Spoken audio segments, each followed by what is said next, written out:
Vítam vás v novom roku. Ako býva zvykom, v novom roku si plánujeme, čo tento rok chceme stihnúť. My sme si pre vás pripravili, mali ste možnosť si stiahnuť biznis plán, alebo stále môžete. Samozrejme, poďme venovať takú hodinku, uvarte si kávu, vypnite si mobil a skúste venovať takú hodinku tomu, aby ste si naplánovali, čo vlastne chcete, čo chcete tento rok. Hej. Takže predpokladám, že ste si biznis plán stiahli a teraz ho poďme spoločne vyplniť.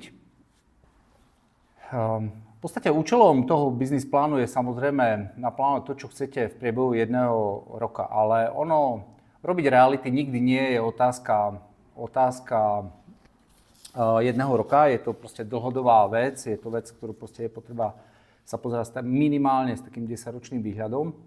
Veľa maklérov, veľa ľudí vchádza do toho biznisu s takým krátkodobým, rýchlým ziskom, ale buď z toho odídu, alebo počasie aj tak zistia, že je veľmi nutné sa vlastne na to pozerať dlhodobo. No, z môjho pohľadu je tak, že hneď by som že tým aj začal, že veľa maklérov považuje za vyplnenie biznis plánu za niečo zbytočné, niečo, na čo by som to robil. Ale ja som presvedčený o tom, že pokiaľ sa chcete v živote posunúť, tak musíte predsa vedieť aj kam idete, aj vlastne čo chcete dosiahnuť.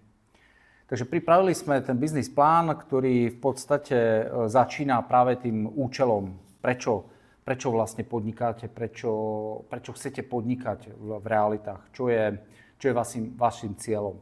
Takže pozrime sa na to, ako si nastaviť 10-ročné ciele. Ja sa na to pozerám tak, že samozrejme mali by ste si predstaviť samého seba o 10 rokov, kde sa chcete nachádzať, čo by ste chceli dosiahnuť. Bolo by dobré, aby tie ciele boli konkrétne, to znamená, myslím si, že nebudem veľmi ďaleko od pravdy, že áno, chcete byť profesionálny reality maklér, ktorý má okolo seba komunitu ľudí, je uznávaný v tej komunite ľudí. Ľudia vás berú ako profesionála, človeka, ktorý tomu rozumie, vie, čo robí, vyzná sa na trhu, pozná lokálne podmienky a samozrejme má maximálnu dôveru toho, aby sa tí ľudia vlastne na vás obracali. Samozrejme tým pádom vás nejakým spôsobom odporúčajú a na základe toho sa vám vlastne generuje nový biznis a biznis vám rastie. Mali by ste sa samozrejme pozrieť aj na to, že jedného dňa s realitami skončíte, alebo proste vek vám už nedovolí, aby ste každý deň išli s kožou na trh, ako sa hovorí, tak mali by ste sa na to pozrieť tak, že mali by ste mať nejaké pasívne investície. Keďže robíme v realitách, tak si myslím, že tie pasívne investície by bolo dobre mať práve v realitách, to znamená kúpou nejakej nehnuteľnosti, bytu a tak ďalej, kde vlastne tie prostriedky, ktoré zarábate, investujete do toho, minimálne nejakých 10-20% z toho obratu a postupne vlastne aj tento príjem máte. Hej? Takže môžete si stanoviť, že áno, už za 10 rokov chcem mať investície, ktoré mi generujú ročne 50-60 tisíc eur, s tým, že ja sám ešte stále dokážem generovať, dajme tomu, 100 tisíc eur ročne pre mňa. Hej, to znamená nejaký čistý príjem z realitného biznisu. Keďže som si stanovil 10-ročnú víziu, mal by som si stanoviť 5-ročnú víziu, ktorá musí byť, aby som ju dosiahol nejakým stredom toho. Hej, to znamená, mal by som už mať nejaký vlastný systém práce, ako fungujem, ktorý môžem zlepšovať. Pracujem takisto na tom, aby som vlastne dosahoval aby sa mi klienti vracali a mal by som realizovať, dajme tomu, tú prvú investíciu, ktorú už za 10 rokov už mi tá investícia niečo bude prinášať, alebo viacej investícií už za tých 10 rokov. No a z toho ročného pohľadu samozrejme sa musím potom pozrieť, čo to pre mňa znamená. Asi ten ročný pohľad je taký, že tam by ste si mali povedať, áno, keď budem sedieť na tom istom mieste o rok, čo chcem, aby bolo. Hej, takže zase sa len na to pozrieť. Ak som začínajúci maklér, tak proste musím pochopiť, že ten nástup nie je tak rýchly a vlastne potrebuje si vytvoriť vlastný imidž a vlastný systém práce. Samozrejme po tom roku už, ale takisto by som mal mať nejaké výsledky. Hej? Takže zase stanoviť si nejaké výsledky, takže povedať si, že koľko chcem. Ale samozrejme tie konkrétne čísla budeme presne prebiehať, budeme stanovať v tomto pláne, takže vlastne skôr sa na to pozrieť, čo chcem dosiahnuť. Hej? Ja si myslím, že veľa maklérov nemá vlastný unikátny systém práce. To je proste prvá vec, kde každý čaká, že niekto niekoho kopíruje, ale nechápe, že vlastne každý si musí v tomto biznise vytvoriť vlastný systém práce, lebo je jedinečný a v tom je jeho konkurenčná výhoda, v tom je neokopírovateľný a takisto proste vytvorenie toho vlastného unikátneho imidžu. Takže to sú také základné veci. A o tom si povieme ďalej potom v samotnej časti marketingu. V ďalšej časti je poslanie. Skúste sa zamyslieť, prečo ste začali podnikať. Aj keď už robíte v tomto biznise dlhšie, tak určite si musíte. Pre mňa podnikanie je jednoducho sloboda, možnosť sa rozhodnúť. Je to samozrejme zároveň s tým aj zodpovednosť, ale to slobodné rozhodnutie tam stále je. A musím samozrejme definovať vlastne, akú hodnotu ja prinášam klientom. Prečo tí klienti by mali obchodovať práve so mňou, prečo by mali využívať moje služby. Takže keďže robíme v službách, tak musíme si uvedomiť, že tým ľuďom musíme slúžiť. Že to je tak, že niečo im za to dávame, za to, že nám niečo platia. Takže musím jasne stanoviť, čo sú tie moje služby. Že proste chcem pomáhať klientom dosávať ich ciele. Že vlastne ja svoje ciele dosiahnem len vtedy, ak pomôžem tým klientom dosiahnuť ich ciele. Takže skúste sa nad tým zamyslieť, skúste si to napísať, akú hodnotu, čo prinášate klientom, čo je to, za čo vám platia, alebo za čo ste ohodnotení. Ďalším bodom sú hodnoty. Neviem, či ste sa niekedy nad tým zamýšľali, veľmi dôležitá vec. Proste počas celého kolobehu toho podnikania budete neustále konfrontovaní vlastne s tým, že budete mať nejaké dilémy, budete sa musieť rozhodnúť. A tie hodnoty vám samozrejme pomôžu pri tom rozhodovaní, ako sa rozhodovať. Takže samotné to rozhodovanie môžete urobiť len na základe toho, že budete poznať svoje hodnoty. Takže skúste sa zamyslieť, napíšte si tie hodnoty, aby ste jasnejšie proste definovali a povedali si, na čo vám záleží, čo je prioritnejšie, čo je menej prioritnejšie. Jednoznačne proste v realitách potrebujete dôveru, potrebujete rešpekt. Určite potrebujete budovať vzťahy. Celý ten biznis je o vzťahu. A proste bez rešpektu a bez dôvery proste žiaden vzťah nemôže existovať. Takže skúste nad tým popracovať a samozrejme potom budovanie tých vzťahov. Samotná tá profesionalita samozrejme je automatická, pretože tí klienti čakajú vás kvalitné služby a tie si myslím, že môžete poskytovať len na základe toho, že viete, čo robíte a že na tom proste pracujete. Ďalšou časťou je samozrejme prečo to robím. Čo ma driveuje, čo ma poháňa. Takže samozrejme je dôležité, aby som bol rešpektovaná osoba, aby som napríklad ľudia ma považovali za odborníka, aby som dostával svoj úspech. Tam si povedzte samozrejme, že tak ako sa hovorí, že úspešný človek nemusí byť šťastný človek a dosť často šťastný človek je zároveň aj úspešným človekom. Takže hľadajte ten balans medzi šťastím a úspechom, aby proste úspech nebol na úkor šťastia. Samozrejme, všetky tie veci, prečo a čo chcete dosiahnuť, súvisia s tým, že potrebujete k tomu dať aj nejaký osobný záväzok, nejak sa k tomu proste postaviť. Takže povedzte si, čo to pre vás znamená. U mňa jednoznačne, keď chcem slobodne podnikať, tak to súvisí s sebadisciplínou, pretože potrebujem veľmi tvrdo pracovať sám na sebe a vlastne nepodliehať nejakej lenivosti, nepodliehať uspokojeniu. Určite reality sú o tom proste žiť v prítomnosti. Proste ten svet je dneska nepredvídateľný a vy potrebujete reagovať. Zbytočne proste sa budete pozerať do minulosti, čo sa vám nepodarilo a zase veľmi pozerať do budúcnosti, čo všetko by ste chceli. Tiež to nedáva zmysel. Takže skúste sa na to pozrieť tak, akým spôsobom dokážete žiť v prítomnosti a samozrejme o to viacej potom využiť každý ten jeden deň, ktorý máme pridelený, využiť na maximum. Takže potom si napíšte vlastne prečo. Aké odhodlanie voči tomu máte? Proste, čo vám naplnenie toho plánu prinesie? Aké výhody, aké benefity? Čo vás vlastne potom na základe toho motivuje, keď to dosiahnete?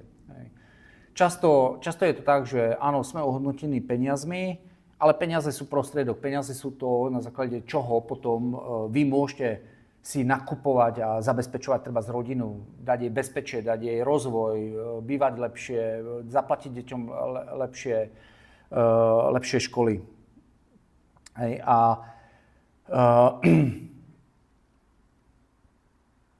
o to viacej možno, že dať si takéto odhodlanie to, že každý ten jeden deň, ktorý proste som v práci, tak si uvedomujem, že som v práci a využívam ho naplno. Veľa maklerov si nejakým spôsobom ten čas nenaplánuje a potom dosť prokrastinuje a nevyužije ten každodenný čas naplno. To znamená, majú zle usporiadaný denný režim, nemajú v tom systém, nemajú čo zlepšovať a tak ďalej. Takže o to viacej si vlastne povedzte, akým spôsobom ten čas chcete využívať a že dáte si ten záväzok, že ten čas budete používať. Tento biznis plán vám samozrejme má pomôcť, keď si ho vyplníte, aby ste si ho, dajme tomu, raz týždenne otvorili a raz týždenne sa do neho pozreli. Proste mal by byť vašim zrkadlom. Není to niečo, čo by ste nemohli počas priebehu toho svojho roka meniť, ale samozrejme je to vec, ktorá slúži aj na to, aby ste to vlastne neustále prechádzali so svojím konzultantom, so svojím trénerom, so svojím kaučom, aby ste vlastne neustále prechádzali, prečo sa vám niečo nedarí, ako to dosiahnuť, či vaše očakávania boli veľmi ambiciózne a treba ten plán upraviť. To znamená, nikto nehovorí o tom, pretože vy nepodnikáte pre niekoho, vy nie ste pod niekým, vy podnikáte stále sami pre seba, takže vy máte právo proste neustále tento biznis plán upravovať, jak smerom nahor, tak smerom nadol. Proste tak, aby ste sa neustále vlastne s tým biznis plánom konfrontovali. Dosť často makléri práve tým, že nemajú vyplnený biznis plán, zabúdajú, že vlastne o čo im ten rok išlo.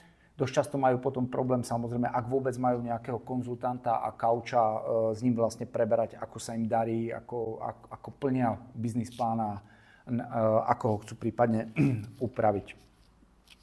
Ďalšou časťou biznis plánu sú čísla. Takže v podstate už keď vlastne viete, prečo máte tú motiváciu, proste ste odhodlaní, tak vlastne je dobré, aby ste sa pozreli na čísla. Pretože čísla sú jasné, sú merateľné, nepozerám sa potom na nich tak, že myslel som to inak. Proste čísla sú každému jasné. Pri vyplnení čísel je dobré, samozrejme, aby ste mali nejakú štatistiku z minulosti, aby ste dokázali sa na to pozrieť, ako ste pracovali posledný rok. Veľa maklerov bohužiaľ túto štatistiku nemá, takže nedokáže, buď to nemá s žiadnym systémom, alebo proste si žiadnu štatistiku nerobí. Takže tým pádom veľmi ťažko to vyplňa. Ale o to viacej je to možno taký impuls, aby ste to urobili pre ten ďalší rok, aby ste si takúto štatistiku viedli a mohli si tým pádom vlastne povedať, v ktorej časti toho svojho podnikania potrebujete pridať, v ktorej časti potrebujete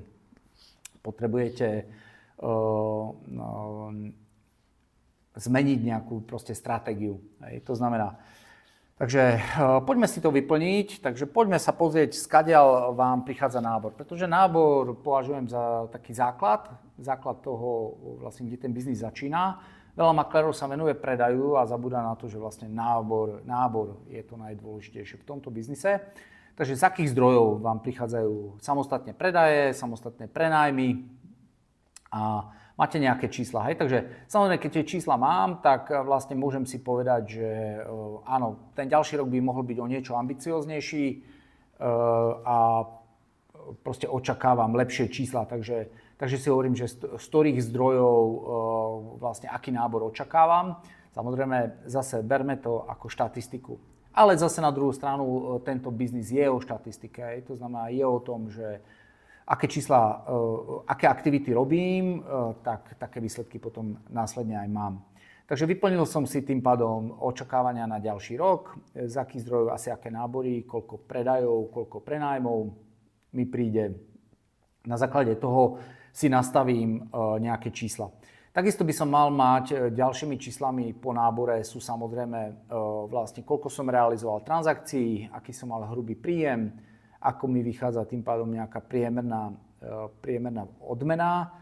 Takisto, čo sa týka prenájmov, tam si samozrejme väčšinou vyplňam, koľko násobok nejakého nájmu dokážem vygenerovať. To znamená, koľko je priemerný odmena za prenájom. Na základe toho si nastavím vlastne čísla ďalšieho roku. Predpokladám, že priemerná odmena by sa mohla zvyšovať. Z toho si vypočítam, potom následne zoberiem očakávaný počet transakcií, ktoré by som chcel urobiť. To znamená, dajme tomu 25 predajov, 30 prenájmov. Z toho mi vyjde vynásobením priemernej odmeny a počtu transakcií mi vyjde očakávaný obrat, hrubý obrat. Ten si sčítam, vyjde mi ročný obrat. Takže v mojom prípade to bude súčet vlastne predaju a prenájmov. Potom si ešte vyplním samozrejme nejaké také štatistické údaje, aká je moja priemerná odmena, aká je odmena za predaj, prenájom. Ešte si vyplním ročný obrat, takže súčet tých čísel je 118 000. No. Idem ďalej, pozriem sa na to, keďže vlastne proste viete, že predaj je sezónna záležitosť, že nie každý mesiac je rovnaký, tak vlastne musím sa na to pozrieť aj tak, že akým spôsobom vlastne sa tá sezónnosť deje. Veľmi dobre viete, že január sa začína niekedy 15. januára, takisto december končí niekedy 20. decembra a cca mesiac tam vlastne strácame, pretože tí klienti absolútne nereagujú. Samozrejme sú Vianoce, je Nový rok. To isté sa deje potom v období dovoleniek. Sám si musím naplánovať, že chcem byť treba sa venovať rodine, chcem cestovať a tak ďalej. Tak si naplánujem treba, že celý júl mám dovolenku a potom si vlastne naplánujem zase ten nábeh tak, ako ho ja očakávam, takže si ho vyplním za každý mesiac. Takže skúste ten ročný obrat rozdeliť do tých mesačných potenciálne obratov. Možno, že to budete potrebovať robiť na viackrát, ale skúste to odhadnúť. Je to čistý odhad, aby ste videli cca kvartálne čísla nejaké, ktoré potom vám budú slúžiť na to, aby ste si mohli hovoriť o tom, že či sa nachádzate alebo nenachádzate v súlade s plánom, či ste nad plán alebo ste pod plán. Ďalšou časťou sú nejaké také čísla. To znamená, neviem, ako máte odhad, že koľko z náborových stretnutí, kde sa s niekým stretnete a vám povie, že chce predať, sa vám podarí realizovať predaj. Môj odhad je to 50%, ale možno, že máte lepšiu úspešnosť. Ono je to dobre merať. Je to dobre si vlastne hovoriť, koľko náborových stretnutí som mal a koľko z takýchto náborových stretnutí, kde som bol doporučený, alebo mal som tip, alebo už som sa s tým človekom stretol, tak koľko sa mi nakoniec podarí tých ľudí presvedčiť. Takisto, pokiaľ robíte exkluzívne, tak proste viete, že väčšinu tých zákazok predáte. Takže ako máte štatistiku schopnosti predať? Dajme tomu, je to 90% z tých nehnuteľností, ktoré nalistujete, ktoré naberiete, tak 90% z toho aj predáte. Potom ďalšou takým číslom je, koľko potrebujete náborových rozhovorov na to, aby ste mali jeden nábor. Tým sa myslí, koľko potrebujete urobiť telefonátov, ak by ste aktívne oslovali svoju databázu. Je to zase číslo. Bude to číslo medzi 10 až 20 až 30. U každého je to niečo iné.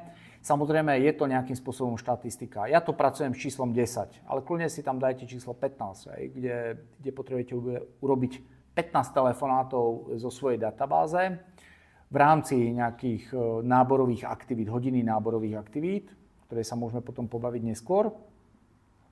Takže tu si musíte aj povedať, koľko za hodinu stihnete urobiť tých telefonátov. Dajme tomu, jeden telefonát potrebujete na to 10 minút, takže urobíte nejakých 6 telefonátov. Pracujete, chcete robiť náborové aktivity 4 dní v týždni, z toho 9 týždňov, dajme tomu, z celého roka chcete mať voľno. Takže z toho vlastne potom vyplýva, si môžete spočítať ďalej, vlastne aký je váš potenciál toho vášho biznisu v priebehu roka. Že ak sa budem takto chovať, to znamená, že 4-krát do týždňa budem hodinu venovať náborovým aktivitám a urobím 6 telefonátov, tak z toho mi v podstate vyplynie nejaký počet rozhovorov. Ten počet rozhovorov vlastne vypočítam počet týždňov, ktorých chcem pracovať, to znamená, dajme tomu 45, vynásobím to počtom dní a počtom telefonátov a vidím, že za celý rok vykonám nejakých 1080 1080 telefonátov, z čoho logicky keďže každý 10. telefonát vedie k stretnutiu, tak by som mal urobiť 108 stretnutí a keďže každé druhé stretnutie vedie k náboru, mal by som urobiť 54 náborov a keďže z tých 54 náborov listingov nakoniec 48 nehnuteľností predám pri priemernej provízii 3800 eur, tak vidie mi nejaký potenciál, ktorý môžem na základe tých aktivít očakávať. Hej. To mám nejakých 184 680 eur.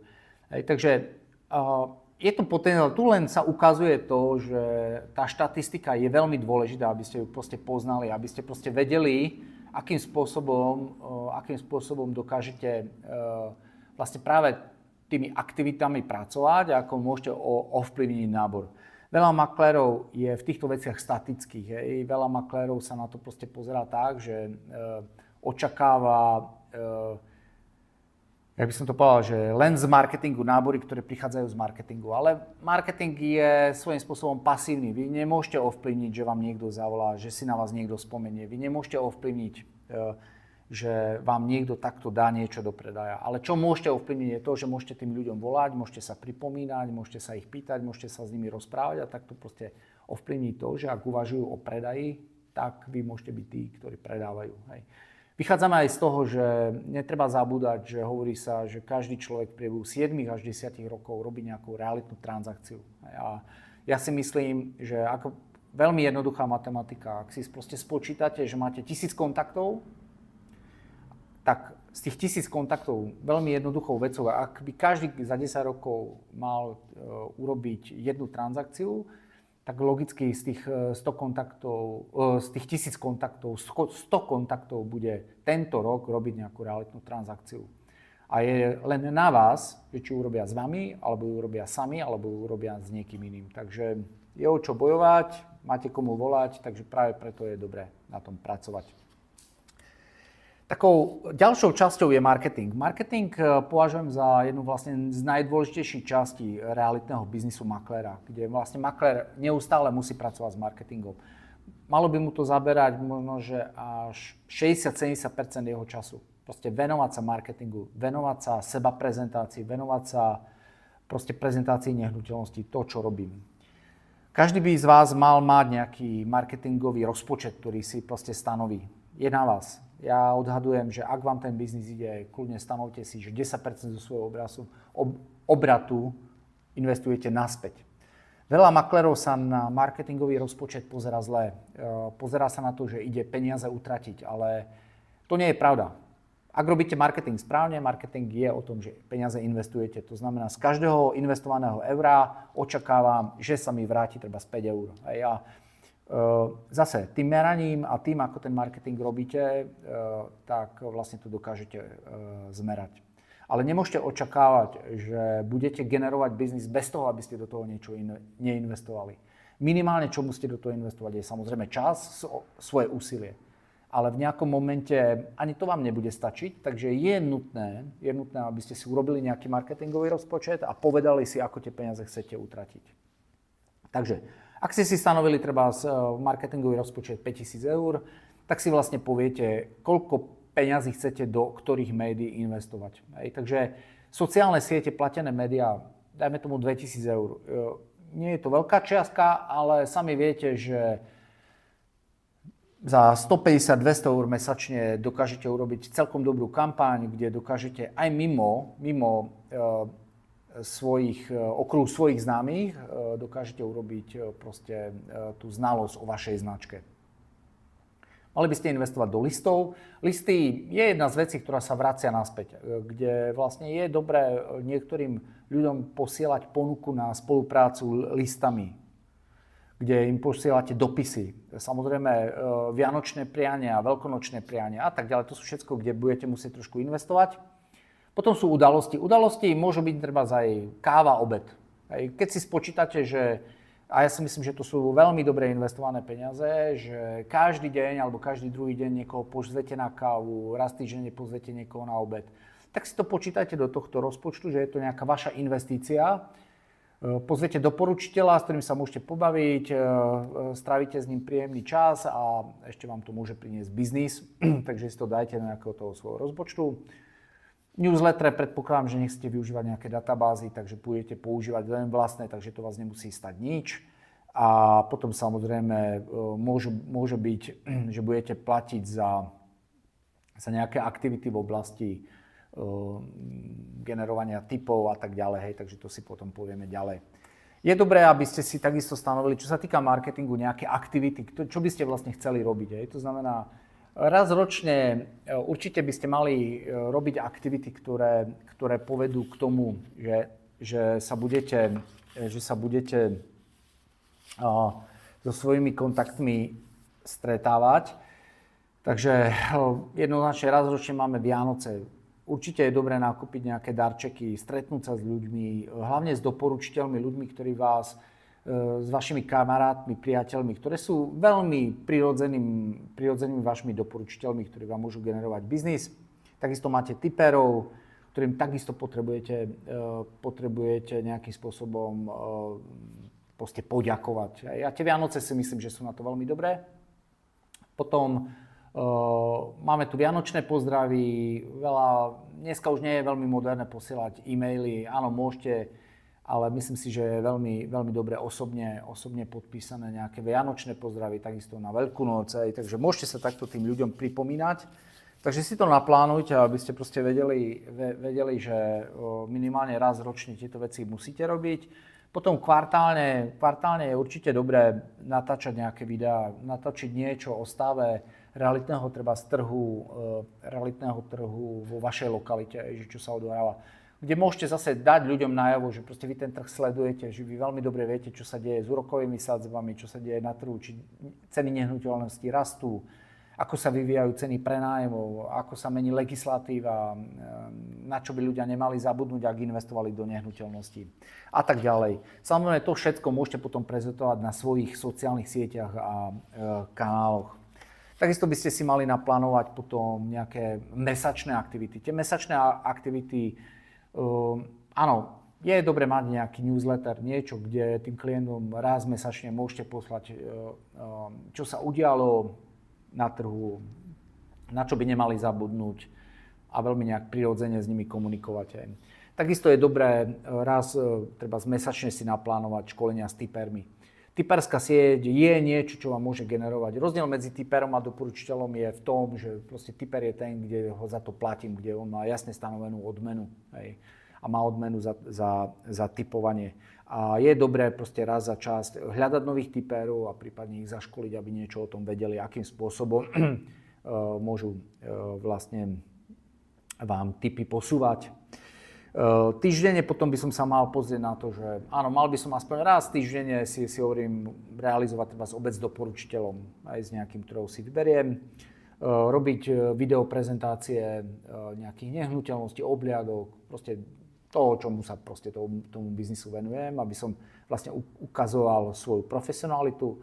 A raz týždenne by som mal poslať nejaké listy, dajme tomu tej svojej lokalite na vybrané nehnuteľnosti, ktoré som si vybral.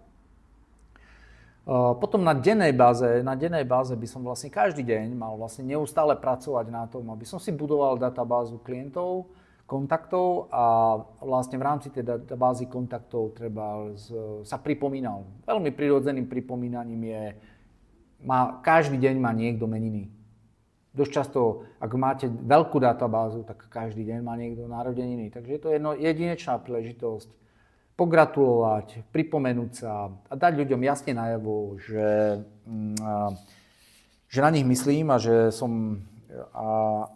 Pretože predpokladám, že keď ja na nich myslím, tak oni potom budú myslieť na mňa. Samozrejme, každý deň by som si mal naplánovať nejaké stretnutie, nejakú kávu s doporučiteľom, s tipérom, s niekým, kto môže byť môjim doporučiteľom. Takže potrebujem tých ľudí školiť, potrebujem neustále s nimi na tom pracovať. Samozrejme, každý deň by som mal dávať nejaké storky, proste niečo na sociálne siete z mojej práce. Ale nemalo by to byť niečo otravné, malo by to byť niečo prirodzené, niečo z môjho života, tak aby proste tí ľudia evidovali veľmi podvedomo, proste čomu sa ja venujem.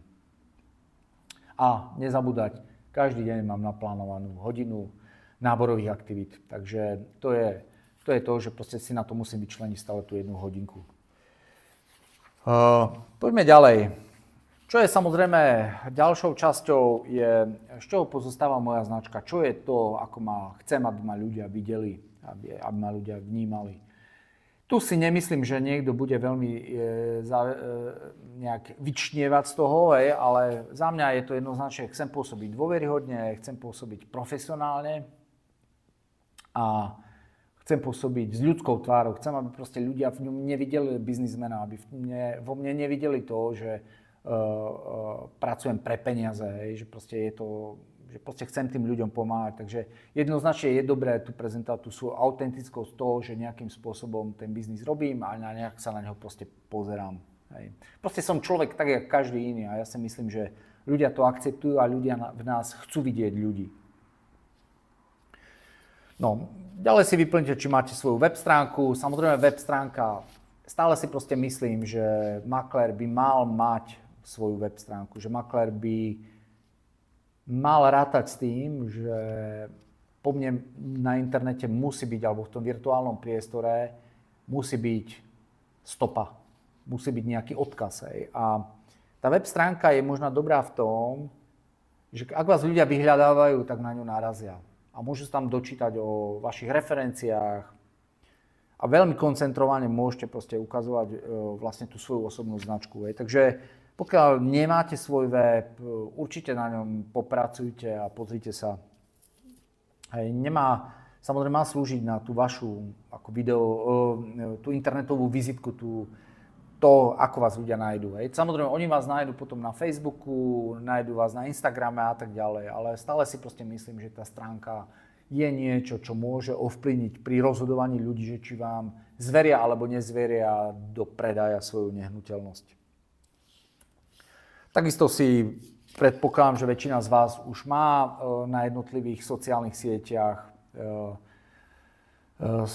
profil, takže takisto nejaký YouTubeový kanál. Veľa maklérov YouTube nepoužíva. Samozrejme YouTube je otázka, že či dokážete tvoriť video obsah. Video obsah, myslím si, že do budúcna, tak ako sa ten svet mení, bude dôležitý to, aby ľudia narazili vlastne aj na YouTube na vás, ale vy ten YouTube samozrejme môžete prezentovať na vlastných stránkach, takže to môžete vzájomne všetko prelinkovať. Takže to sa určite pobavte o tom so svojím marketingovým konzultantom. No, potom, akým spôsobom vlastne komunikujete, že či robíte posty, robíte storky, robíte reelsy a tak ďalej, takže prípadne si tam ešte vyplňte.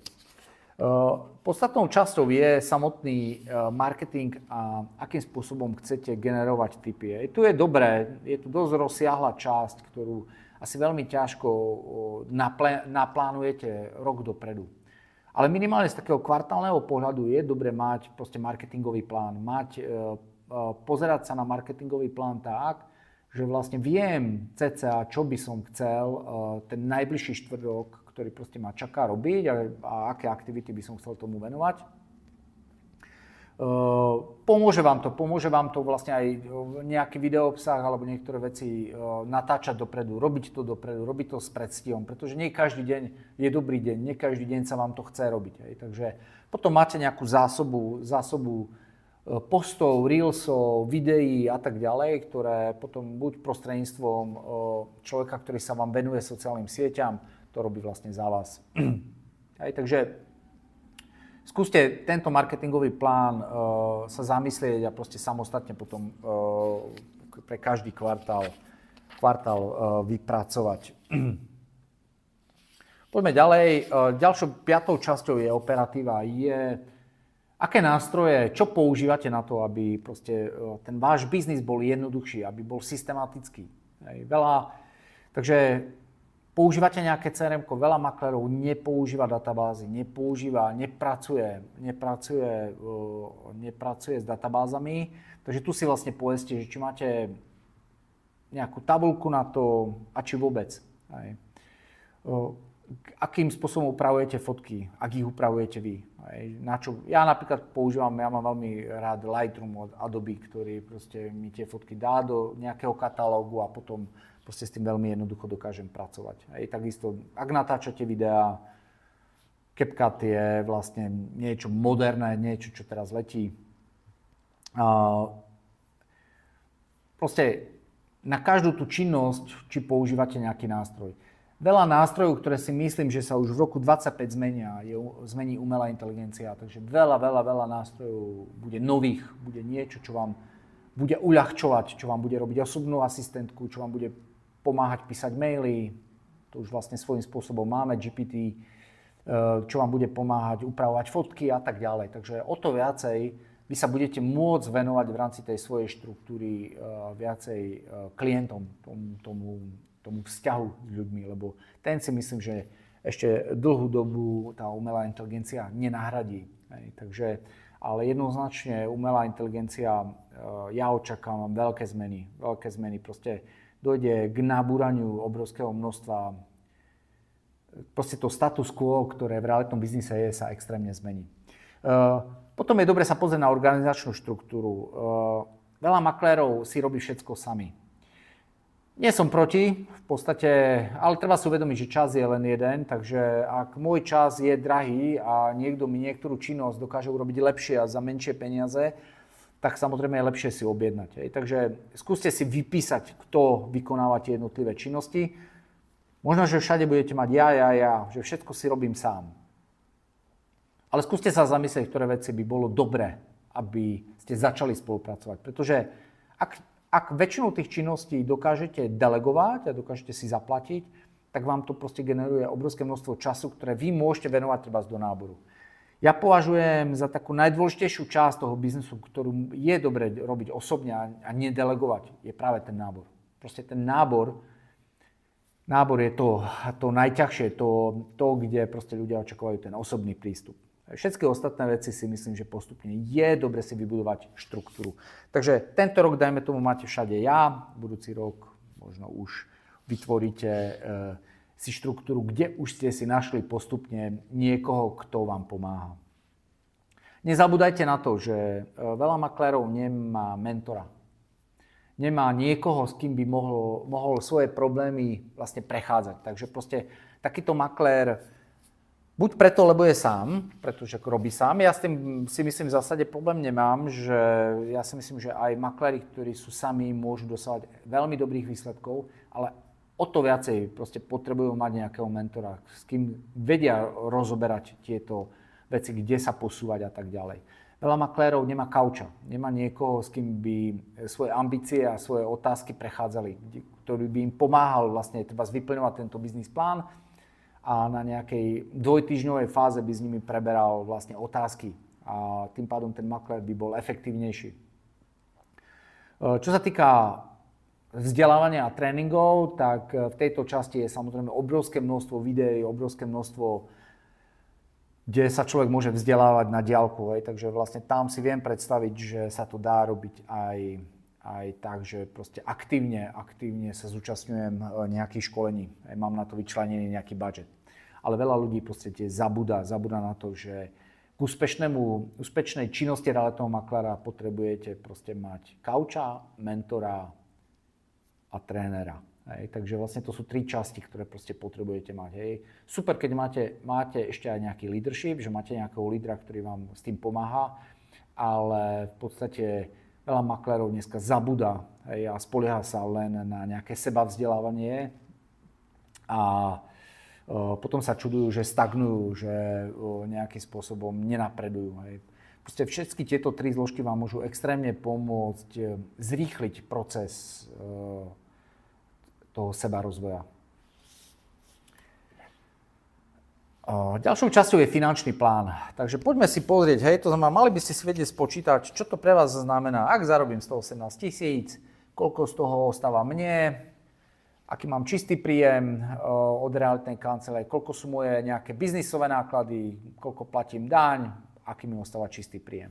Pretože svojím spôsobom nerozhoduje, aký máte obrad, rozhoduje, koľko peňazí na konci roka vám ostane. Aby ste vedeli, koľko peňazí môžete prerozdeľovať, preinvestovať do ďalších častí. Takže veľa maklérov si to nevie spočítať a pracuje len s hrubým príjmom. ale mali by ste vedieť pracovať s čistým príjmom, mali by ste vedieť, koľko si musíte odložiť na dane, koľko si môžete dovoliť investovať do biznisu a koľko vám nakoniec ostane do rodinného rozpočtu. Takže ten samozrejme rozpočet nákladov, biznis nákladov môže byť zložitejší, pretože keď robíte sami na seba, platíte nejaké nájmy, platíte nejakú reklamu, platíte proste asistentku, platíte nejakých ľudí, tak samozrejme musíte si túto tabuľku rozšíriť o ďalšie biznis náklady. V momente, keď už vlastne poznáte ten svoj čistý príjem, tak mali by ste si vlastne povedať, akým spôsobom tie peniaze prerozdelíte. Je to na samostatnú tému a verím tomu, že v rámci projektu Danobily sa tomu budeme venovať. Je dobré sa zamyslieť, akým spôsobom peniaze prerozdeľujem.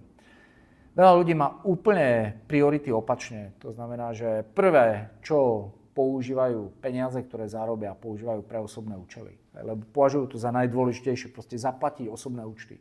Máte pravdu, akože nezaplatíte telefón, tak vám ho vypnú, ale je to nesprávne premýšľanie. Proste v momente, keď takto budete premýšľať, tak nie správne si usporiadate jednotlivé časti, tak potom vlastne nedosiahnete ten svoj 10-ročný plán.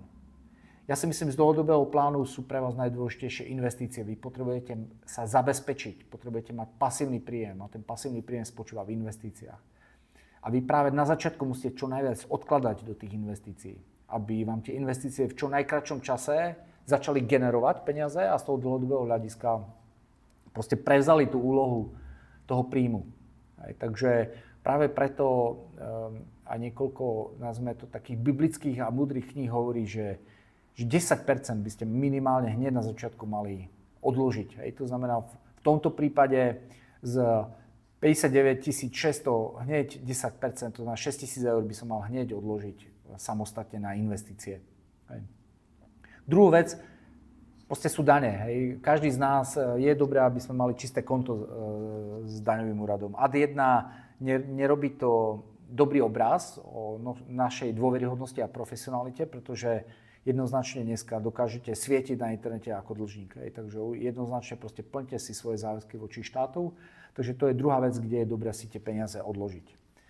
Tretí účet je biznisový, kde proste jednoznačne nemôžem, keďže robím biznis, nemôžem z biznisu vyťahovať peniaze, ktoré, nepoviem mi nepatria, ale ktoré proste ten biznis vyžaduje, pretože vlastne ten motor nikdy nenaštartujeme. Takže vlastne je nutné, aby ste ako tretiu položku proste dávali na biznis účet a platili si svoje biznis účty. A až to, čo mi ostane, to môžem spotrebovať, to môžem použiť na rodinné a osobné účely. Takže moje odporúčanie je vlastne si to nejakým spôsobom prerozdeliť. To znamená, že investičný účet 10%, daň mi vyjde percentuálne, koľko je podiel a tým pádom poznám aj svoj biznis účet, takže cca viem, že koľko percent z obratu, na ktorý účet mám dať. Moje odporúčanie je, máte dneska veľa bank, ako je FIO banka, M-banka a tak ďalej, ktoré proste vám dokážu otvoriť bežné účty zadarmo. Takže otvorte si 4 účty a prerozdielte každé peniaze na tie jednotlivé 4 účty a stále budete vedieť, na čom ste. Nepotrebujete na to zložité tabuľky, nepotrebujete na to proste účtovníctvo. Proste dokážete veľmi jednoducho si tie peniaze prerozdeľovať. Poslednou časťou je SWOT analýza. Trošku sa pozrieť na to, čo nás vlastne v roku 2025 čaká. Takže mal by som poznať svoje silné stránky. Ono sa aj hovorí, že silné stránky je to, čo mi množství biznis, to, v čom by som sa mal extrémne zlepšovať. Veľa ľudí pracuje na tom, aby zlepšilo svoje slabé stránky, ale proste keď neviem spievať, nemyslím si, že zo mňa niekedy bude spevák. Takže myslím si, že je to skôr o tom, že mal by som čo najviac pracovať na svojich silných stránkach a využívať ich svoju výhodu. Samozrejme, pokiaľ mám nejaké slabé stránky, ktoré sú v rozpore s biznisom, keďže je to vzťahový biznis a napríklad som si vedomý, že neudržiavam veľmi dobré vzťah s kontaktmi, tak o to viacej proste viem, že na tom proste musím vedomo pracovať. Pretože tie silné stránky dosť často, to je podvedomá reakcia, to sú proste veci, ktoré robíme automaticky, ktoré už robím. Takže skúste si napísať svoje slabé stránky, aby ste ich poznali a mohli na tom proste trošku zapracovať. Povedzte si, aké sú príležitosti na trhu 2025. Za mňa jednoznačne klesajúce úrokové sadzby, zvýšenie dopytu, proste ten, ktorý tu 3 roky stál a ktorý stagnoval 3-4 roky, takže vidno, že ľudia začali nakupovať a o to viacej proste ten obrat začína. Hej. Takže obrat trhu začína. Ja si myslím, že keďže trh je rastúci, tak to bude mať vplyv aj na väčší počet transakcií. My sme platení za transakcie, takže to sú pre nás vlastne dobré. Hej, takže o to viacej by som mal makať, mal by som si vlastne uvedomovať, že z tých 1000 kontaktov, 100 kontaktov tento rok urobiť transakcie a ja potrebujem, aby to samozrejme urobili so mňou a mohol som ukázať kvalitu svojich služieb. Takisto si treba povedať, aké sú hrozby na trhu. Jednoznačne je tu stále vojna. Hej. Nikto proste... Ale myslím, že ľudia si na to zvykli. Horšie, keby nejak